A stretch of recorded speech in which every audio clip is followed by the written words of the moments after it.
the value that most men get from relationship, what they receive for all their sacrifice and effort, can be replaced. What they bring, what modern women bring to the table, can be replaced with a streetwalker. Because every time I hear the conversation is about what men need to be, how men need to be better. What about women being better? What skill, what value, what traditional values or skills or talents that they have?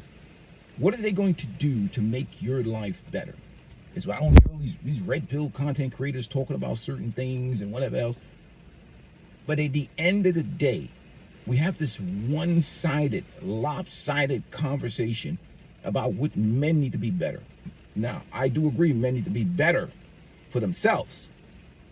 When I talk about level up, or even when some of the brothers like CGA talk about boss up for you. When you add the women into the equation, that's when a peaceful life exits out the back door. Because all a lot of these guys is getting is pre-owned and a bunch of headaches. You see this thing with Russell Simmons that just came out, again, Corey Holcomb said it best. You don't expect for respect from somebody you bought. If you bought a woman, you can't expect her to respect you. And Corey Holcomb is right with Russell Simmons. And a lot of these guys with money, they buy women, and they don't do the rich men don't do the Oprah Winfrey strategy. Oprah Winfrey never got married. Rich men should operate like Oprah. She's been with her and Stedman's relationship has lasted longer than many of these modern marriages because she keeps it strictly business. She doesn't involve the state in her relationship. I don't know why these goofy rich simps get involved with some of these women. It don't make no damn sense. You know, nobody, you know, who the hell's, you know, never mind. Russell, do the Uncle Earl and keep it moving. Unless now where you at, you can probably have a relationship because the state's not involved. But at the end of the day, getting back on topic, are they better? What skills do they have? Do they have the skills of the women of the early 1900s? Do they even bring the same femininity, the same cooperation, the same mindset, the same peace? Do they know how to keep a man? How to make a man feel good in a house? Are they feminine inspiration? No. They just take. They drink blood. They suck energy. Not all women. Not all women. So don't even put it in my comment section. You goofy, don't bring your anecdotal life and individual comments in my comment section. I don't care. The vast majority, the 99%, well, not 99%, that's too high, the 90%, because I always got to make exceptions for the 5-10% women. 90% go into relationships with only one mindset. Take. I'm a queen. Pedestalize me. Worships me. Your job is to serve me. Serve me. Look it up. Again, all they talk about is what men need to be better for women. What men need to do for women. Men need to do this for women. Basically, your life is that of a sacrificial lamb and a disposable tampon, and your only reward is pre-owned box. You should be happy to get pre-owned box. You should be happy to have a woman in your life. Imagine that. What type of mediocrity should men be living in that existence? And that's all they're offering, really, men. Look, okay, I deserve all of this, and you can get some pre-owned. Well, are you going to treat me well? Are you going to take care of me, cook up for me? Are you going to exchange of energy? Are you going to, you know, we're going to make sure that I'm taken care of physically and, you know, offer some value mentally? Are you a feminine inspiration? What? That's misogyny. What are you? Are you gonna fall under my leadership and obey? Submit and obey? Crazy? Yes, that's what do you think this is the early 1900s? You're primitive? Okay, well, I'm gonna ask a question. I have to pay all these bills and have all this responsibility, protect you and put my life on the line. That's responsibility. So you want me to have responsibility without authority? I can't tell you to stop doing things that I think are harmful to you. So basically, you just want me to give you all of the traditional benefits of the early 1900s. You want me to be basically a sucker, a sponsor, but I can't tell you what to do. And my reward is used box, pre-owned. So basically, you're a sacrificial animal in that relationship. because responsibility without authority is nothing more than slavery, right? So basically, they want to hold men to these old traditional values in terms of their provision and protection, but when it comes to leadership and authority, that don't sound like a very good deal for a man. And smart single men are realizing that that juice ain't worth the squeeze. So why would anybody sign up for a situation that gives you maximum responsibility with with almost no authority? And we don't even have to talk about the state and the legal system and what happens if that situation doesn't work out, which in many cases it does. So it's a bad deal. And again, you're dealing with a situation where we keep putting the pressure on one gender to be better for worse, to achieve worse. One gender must always be better. You be better. But women need to be better too. Why aren't they better? I mean, they don't look better to me. And I see them every day. I talk to them every day. I have conversations with them every day. It seems like I mean, a lot of them have jobs and careers, and, some of their statuses are going up. But in terms of relationships, good luck, guys. If you want to live with some of those women, they're absolutely insufferable. And it's not because I'm just indifferent. I just realized bad deals is bad deals. Imagine setting up your house, and you have a woman in the house with you that don't really respect or honor manhood and masculinity, but you have to make all the sacrifices. She wants relationship on her terms. She wants to be with you on her terms. She's not getting on your plan. She's not falling under your leadership. Relationship to her is a relationship on her terms.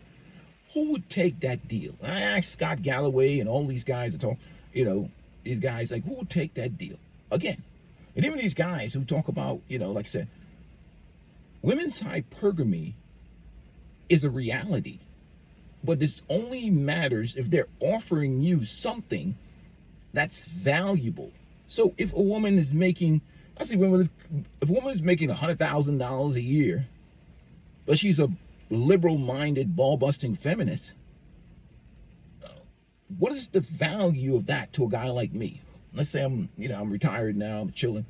Like, why would I want to live or be around a woman that's insufferable? I got to listen to all her feminist woke ideology, liberal-minded thinking, and I got to suffer through that mentally. For what? What is the reward in that? That's just nothing more than suffering. So,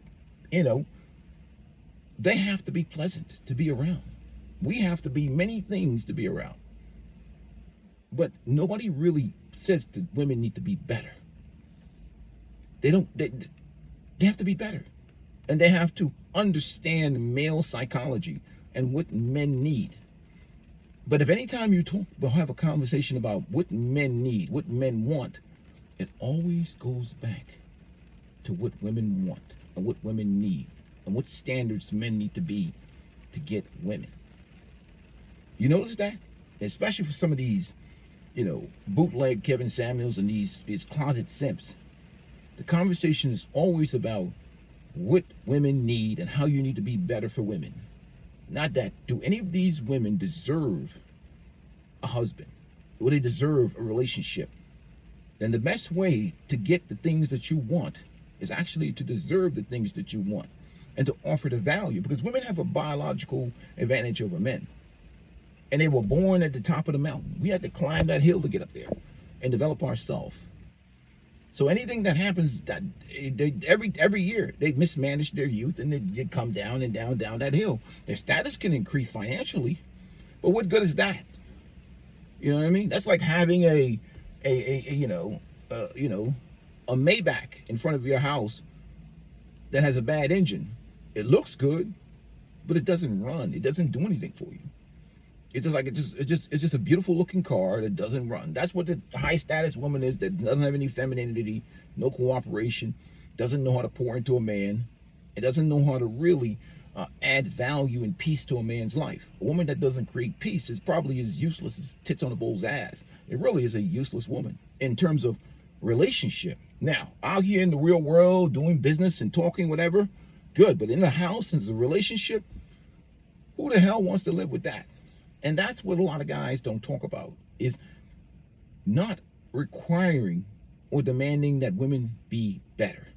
The Scott Galloways and all of them. And most of these times they talk about these women that have dedicated their youth to sexual liberation, their careers and whatever else, and now they're 30 or plus, and they have this hypergamous nature because they've slept with some guy that's probably making buku money, when they were younger, and they think that that's their standard. That's what they should get out of life. Plus, we have social media, society boosting their self-esteem and boosting their confidence, and they're living in this world of delusion when they're just basic. Most people are average. Most men and women are average. Basic people that got together years ago, and built life because they were not crazy and delusional. But you're dealing with delusion right now. Delusion, systematic boosting of ordinary women to believe that they're extraordinary through feminism and whatever else, and thinking that they bring some value to a man's life just by dealing with him and offering him pre-owned. And guys have got to start addressing that issue, and again, talk about manhood, masculinity, and men leveling up to be better for themselves. You don't owe women any life. You don't owe anybody your. Women are people. Men walking around like they owe women something or something. What the hell? I mean, they're people. They're normal. You don't owe anybody your life or your happiness or your peace or your resources. I mean, it's not like somebody's your wife or you're a good one, not no load. Because we got to get these things, that's the definition of. There's guys that are successfully married with good women that pour into them and they pour into that woman. And then there's guys that are married to loads, and we know what a load looks like. An insufferable broad. And again, that guy's living in hell. So we got to distinguish between the two. And even with women, there are women that are, there's the 5-10% women that your life is better with a 5 or 10% woman. But not some of these things that I'm seeing out here. You just add it to your debt and your financial burdens, and your psychological struggles will begin. Insufferable. So there's quite the distinction between that quality of women and what you see out here on the market that's mostly just ball busting feminists. Probably most of them. They may be able to gaslight a man into a relationship in the short term, but as soon as they get that comfortable, that state contract, the bait and switch is going to come on. The bait and switch is coming your way. I mean, they can't. I mean, the hyena can't live under the authority of the male lion. I mean, that bait and switch is coming. And plus the influence of her friends, the families, the culture. She's around a whole bunch of hyena, liberal-minded women, and they all don't have any intentions of offering men value or kindness or respect or whatever else. They think the world revolves around serving them. But anyhow, peace and blessings to you guys. I'm about to head out of here. Make sure you hit the like button and support the content.